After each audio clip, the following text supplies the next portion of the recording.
হরে কৃষ্ণ কৃষ্ণ কৃষ্ণ হরে হরে, হরে রাম রাম রাম হরে। নিতাই গৌর হরি হরি বল। শুভ কামদা একাদশী। কামদা একাদশীর কি মাহাত্ম্য, কি মহিমা, একাদশী করলে আমাদের কি লাভ হবে আর একাদশী না করলে আমাদের কি হবে, বিস্তারপূর্বক শ্রবণ করব। এই যে কামদা একাদশী 14ই চৈত্র 29শে মার্চ একাদশী, এটা পালন করতে হবে। একাদশী ব্রত করলে শুধু হবে না, একাদশী সময়ের মধ্যে ব্রত পালন করতে হবে। পালনের কথা আমরা শেষে গিয়ে আমরা বলবো। আসুন এখন আমরা একাদশীর মাহাত্ম্য কথা শ্রবণ করি। কামদা একাদশী। যুধিষ্ঠির মহারাজ ভগবান শ্রীকৃষ্ণকে তিনি জিজ্ঞাসা করলেন, হে প্রভু, চৈত্র মাসের শুক্লপক্ষীয় একাদশীর কি নাম, কি বিধি, কি বিধান বিস্তারপূর্বক বর্ণন করুন।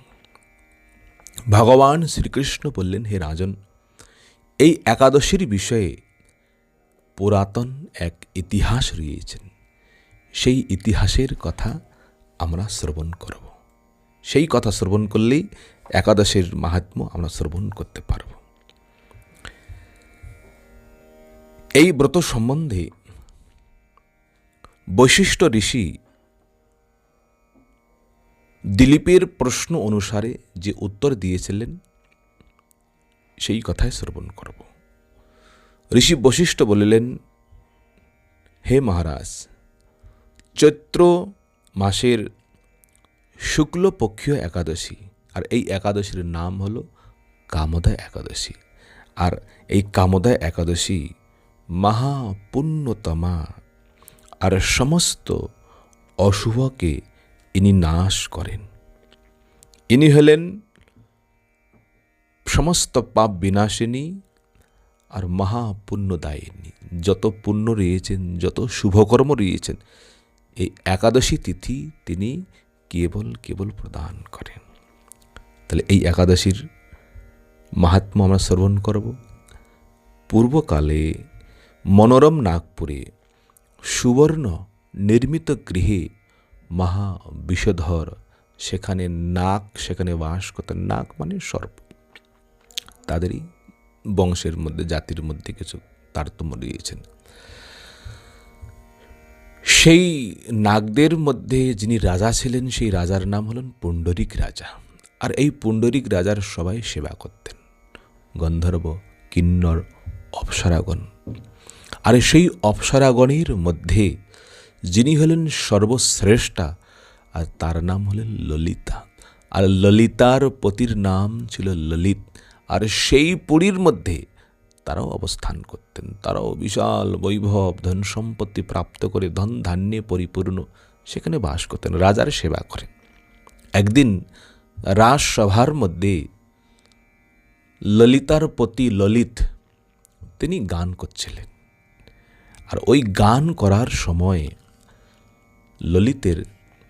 ললিতার কথা স্মরণ হয়।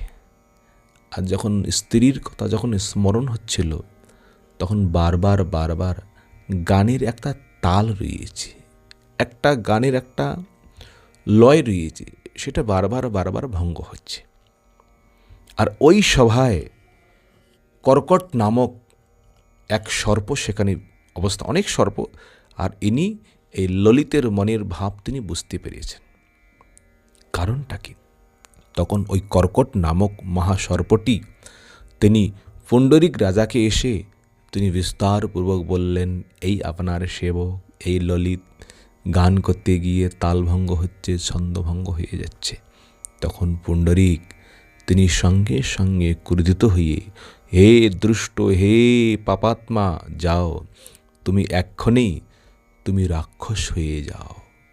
যখনই অভিশাপ প্রদান করলেন, বলছেন সঙ্গে সঙ্গেই সেই সুন্দর, সেই যে গন্ধর্ব, তার শরীর একটি রাক্ষস হয়ে তিনি অবস্থান করলেন, রাক্ষস রূপে পরিণত হয়ে গেল। এখন রাক্ষস হয়ে তিনি এখন বনের মধ্যে, জঙ্গলের মধ্যে তিনি বিচরণ করেন, সেখানে গমনাগমন করেন। কিন্তু ললিতা পতির এত দুরবস্থা হইলেও পতির সঙ্গ তিনি কোনোদিন পরিত্যাগ করেননি। পতি যেখানে গমন করেন তিনিও সেখানে গমন করেন, পতির পিছনে পিছনে পতির লক্ষ্য তিনি করেছেন। আর এই রকম বনের মধ্যে ভ্রমণ করে করে সেই ললিত যিনি রাক্ষস হয়েছিলেন কি ভোজন করেন? বলছেন নরভক্ষণ করেন, যা কিছু প্রাপ্ত করেন তাই ভক্ষণ করেন। এর দ্বারায় তার এত পাপ, আর যে পাপের দ্বারায় তার মনের মধ্যে বিন্দু মাত্র তার কোনো সুখ শান্তি হচ্ছে না। তো এই রকম বনের মধ্যে ভ্রমণ করতে করতে ললিতা কোনো একদিন ঋষ্যশৃঙ্গ ঋষির আশ্রমে গিয়ে সেখানে উপস্থিত হলেন। ঋষিকে গিয়ে হাত জোর করে প্রণাম করলেন। ঋষি জিজ্ঞাসা করলেন, হে সুন্দরী, তুমি কে, কাহার কন্যা, কি কারণে এই গভীর বনের মধ্যে তুমি এসেছ? সমস্ত কথা তুমি বিস্তারপূর্বক বর্ণন করো। তদুত্তরে ললিতা বললেন, হে প্রভু, আমি বীর ধানওয়া নামক গন্ধর্বের কন্যা, আর আমার নাম হলেন ললিতা। আমার পতি এখন তিনি অভিশাপের দ্বারায় তিনি রাক্ষস হয়েছেন। আমার পতির যেন এই অভিশাপ রাক্ষস থেকে তিনি মুক্তি পেতে পারেন, উদ্ধার পেতে পারেন, প্রভু আপনি কিছু আমাকে উপদেশ প্রদান করুন।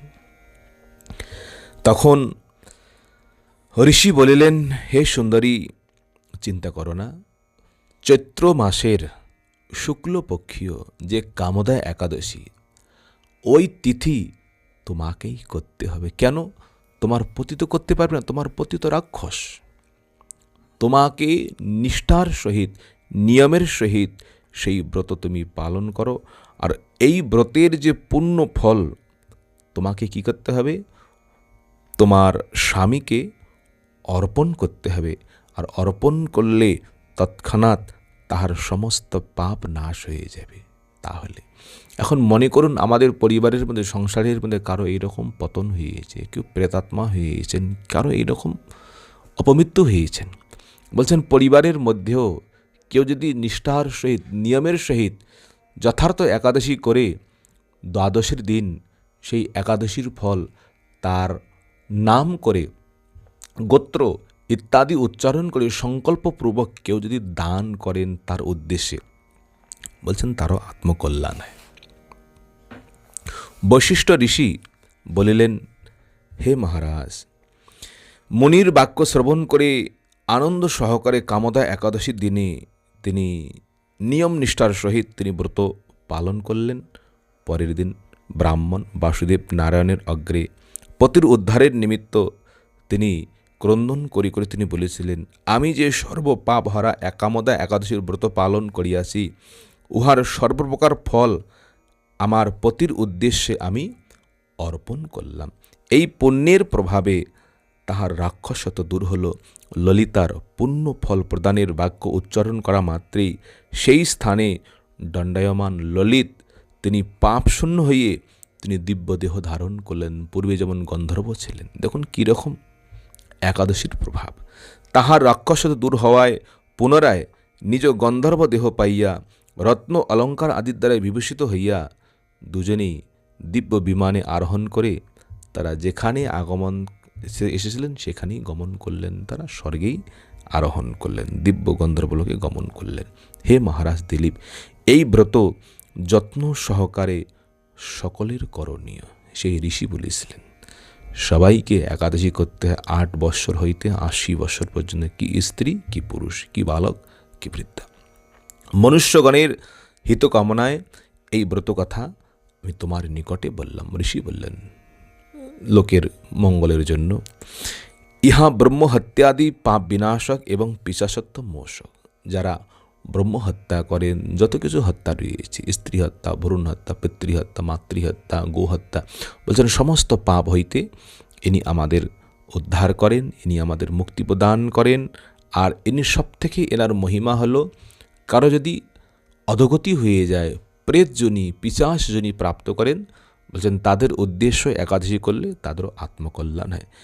ইহা হইতে মানে এই সংসারের মধ্যে নয়, 3 লোক ভূ স্বর্গের মধ্যে এনার মতন আর কোনো শ্রেষ্ঠ ব্রত নেই। তাহলে এই ব্রত কথা যাহারা শ্রদ্ধাপূর্বক কীর্তন করেন, শ্রদ্ধাপূর্বক শ্রবণ করবেন, বলছেন তাদেরও বাষ্পেয় যজ্ঞের ফল লাভ হইয়া থাকে। তো এই জন্য এই একাদশীর কথা সবাইকে শুনিয়ে দেন, সবার কাছে পাঠিয়ে দেন।